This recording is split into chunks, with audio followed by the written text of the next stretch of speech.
Hi guys, welcome to the second lesson of learning the piano. So in the last video, we talked about how do we name these notes on the piano. We talked about that there are 12 distinct notes from C through B and their sharps or flats in an octave. We also talked about what are half steps, what are whole steps, and we also talked about something called solfeggiation. So in this video, we are going to talk about scales. So this video becomes incredibly important for you to understand because scales form the very foundation of music. So you must have heard many musicians talking about that this song is in a scale of G major or in the key of G major. It's the same thing, in a scale of C sharp minor, in the key of F sharp minor, so on and so forth. So what are scales actually?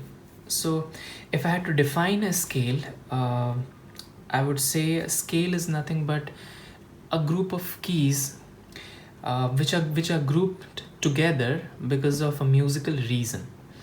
So it's like a family, or rather a group of friends who are together because they get along well with each other.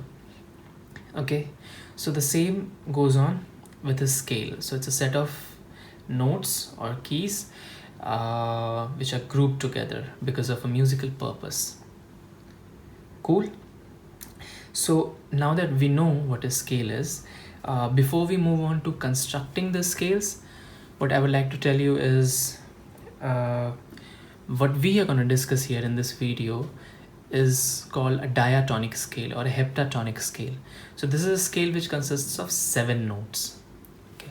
Now there are other scales like pentatonic, blues, chromatic scale, but the most commonly used scale is diatonic only, which consists of 7 notes.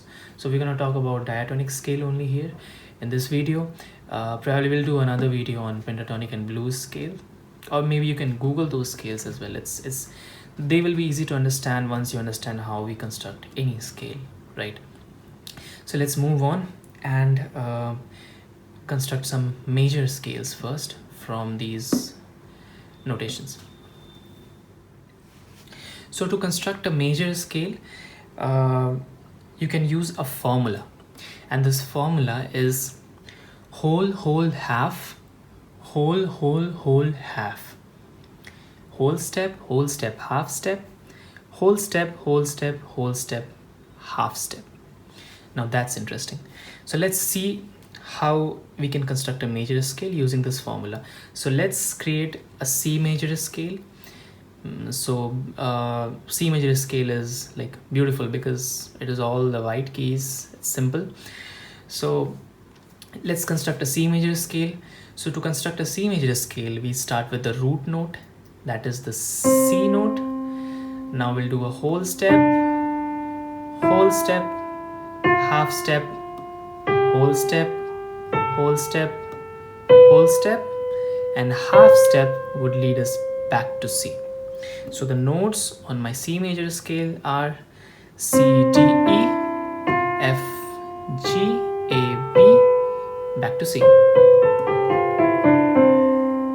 Simple and beautiful.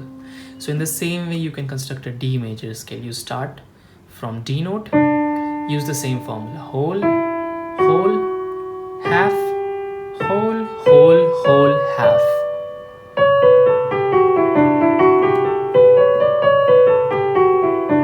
See how beautifully they get along with each other. That's what I was talking about.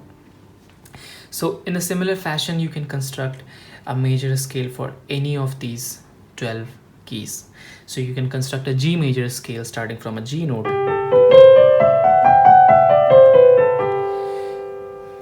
So what you notice here is, the C major scale had only white keys. A G major scale, we did have one black key or one sharp. In D major scale, we had 2 black keys or 2 sharps. So in future, I'll do a video on something called the circle of fifths. So circle of fifths is a concept which will help you to understand which scale has how many sharps or how many flats, right?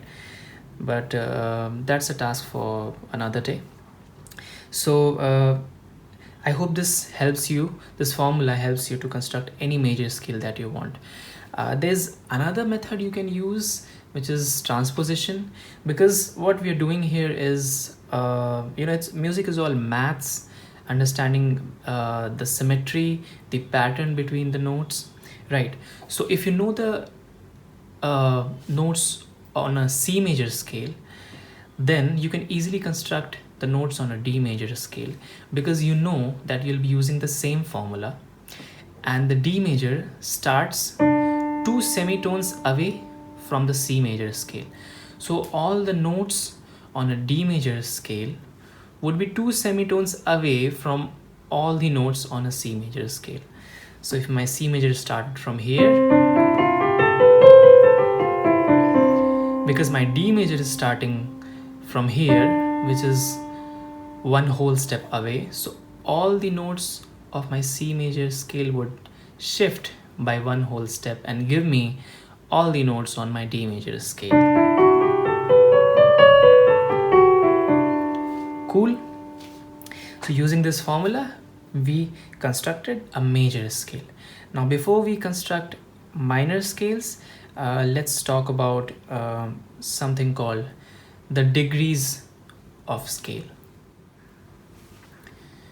So what do we mean by degrees of a scale? So because we are talking about diatonic scale here, which has 7 notes, so all of these 7 notes on a scale, they have their own significance, right? So we have names for all these 7 notes on a scale. So let's name these 7 notes on a scale, or degrees on a scale. So the first note on the scale, or the first degree, is called the tonic. The word tonic comes from the word tone, which means the root. So if I am talking about a C major scale, then because we are starting from C, so C becomes the tonic, or the tone, or the first degree. Okay. The next degree, or the next note on the scale, is what? A D. So the second degree is also called the supertonic, because it succeeds the tonic. The third degree on a scale, or the third note on the scale, is also called the mediant. Okay. The fourth degree is called the subdominant. The fifth note, or the fifth degree, is called the dominant, and it's a very important degree that we'll talk about later when we are understanding chords. The sixth is called the submediant. Okay.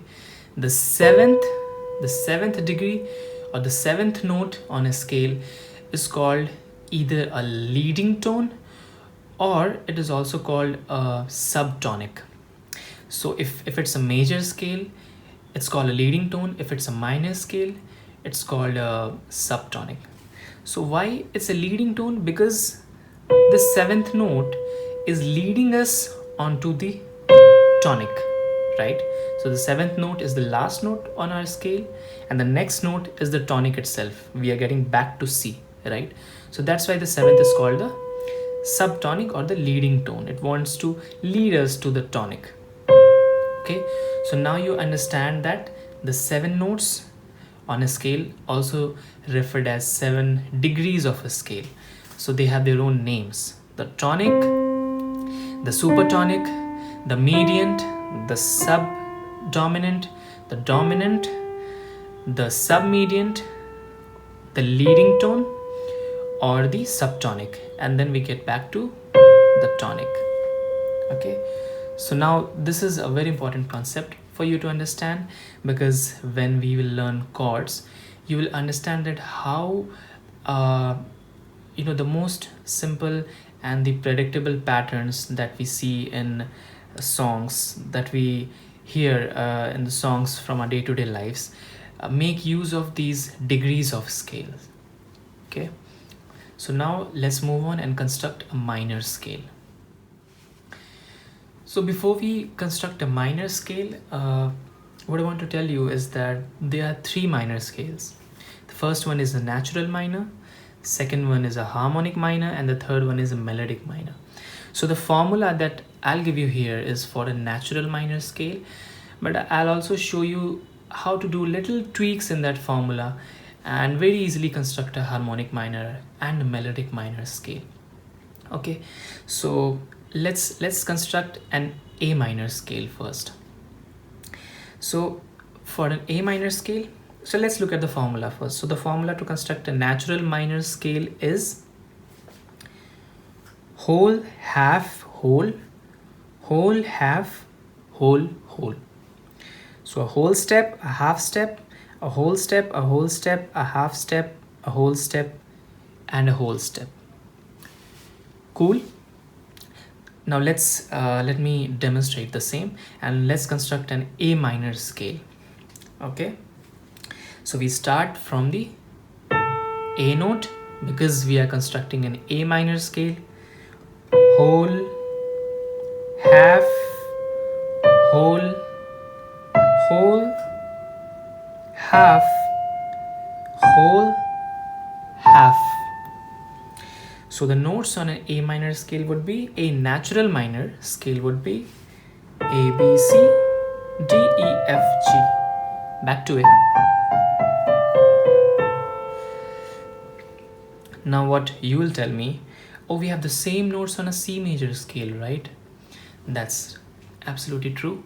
So what I want to tell you is that if you look at the C major scale, which started from here,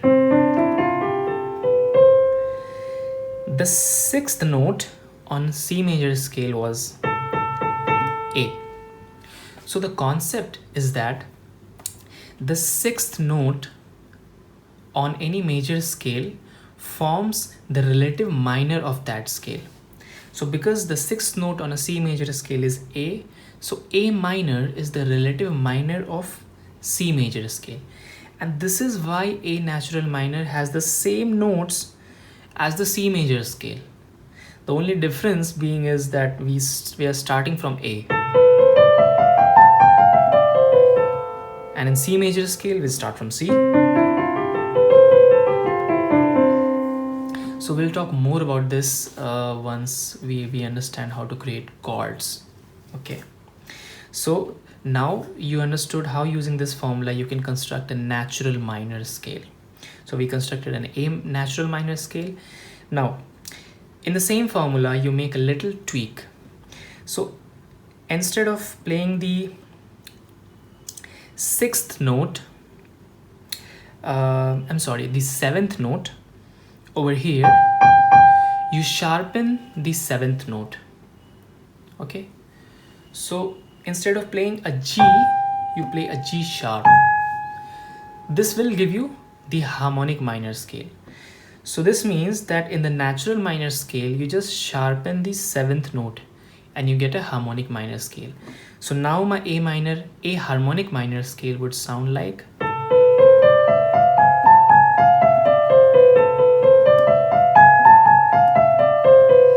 it sounds more authentic. By authentic, I mean because typically majors are happy and lively, and the minors they are sad, haunting, dramatic, enigmatic. So I think a harmonic minor does more justice to that emotion in terms of being a minor scale. Now you can construct a melodic minor as well by making a small tweak. What you do, you just sharpen the sixth degree or sixth note on that scale. So instead of playing an F, we would play an F sharp. So now my A melodic minor becomes,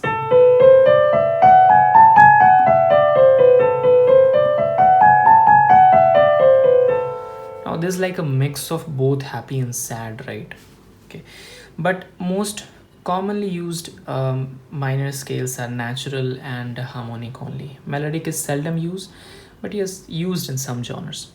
So I hope this formula was useful for you to construct a minor scale. So now for all these 12 distinct notes, I hope you would be able to create their major scales, their natural minor scales, their harmonic minor scales, and their melodic minor scales. So 12 into 4, 48 scales that you can construct, 48 diatonic scales. Cool. So I hope you like this video. In the next video, we'll talk about how to construct chords. And also what I want to tell you is that when you're practicing your scales, there's a particular way to practice scales. So it's not like you go in any fashion.